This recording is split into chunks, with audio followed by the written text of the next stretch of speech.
support the theory that every American citizen has equal opportunity at achieving happiness.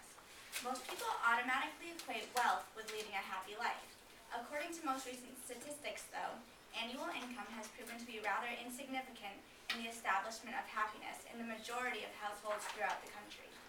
Something called the General Social Survey is given every few years and asks the question, taken all together, how would you say things are these days? Would you say that you are very happy, pretty happy, or not so happy? Although it showed people with higher incomes are a bit happier than those less wealthy, it still showed that the poorer people were overall happy in their lives as well. And actually, the people in the highest income bracket were only about 3.5% happier than average, clearly demonstrating that there is almost no correlation between money and happiness. Besides, even if that were a major factor, in November, employers added 120,000 new jobs, improving the unemployment rate immensely. Another survey also showed that in the U.S., even though real income levels have risen sixfold, the per capita suicide rate is still the same as in the year 1900. All these facts are basically showing that any argument that poor people have no chance of happiness is invalid. Also, various surveys indicate that perceived life satisfaction is higher in poorer countries such as Brazil, Costa Rica, and Panama than in North America.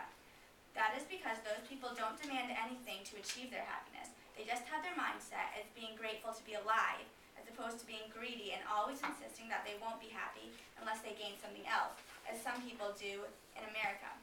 There is no reason that Americans need to think that way, though, and they all have the opportunity to change that. This brings up another topic. Does increasing income make people happier, or do happier people tend to make more money? The latter statement seems to be more accurate. Ultimately, happiness really all depends on how a person chooses to hold and portray themselves. People prefer to be around happier acting people, resulting in those said optimists being offered a higher number of opportunities.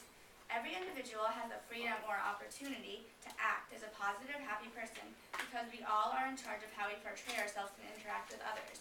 According to research done by the American Psychological Association, who examined 132,515 American adults ages 21 to 60 on their personality traits, the majority of the people in the study proved to be perfectly capable of changing their mindset and the way that they think about things all throughout their lives, despite their age.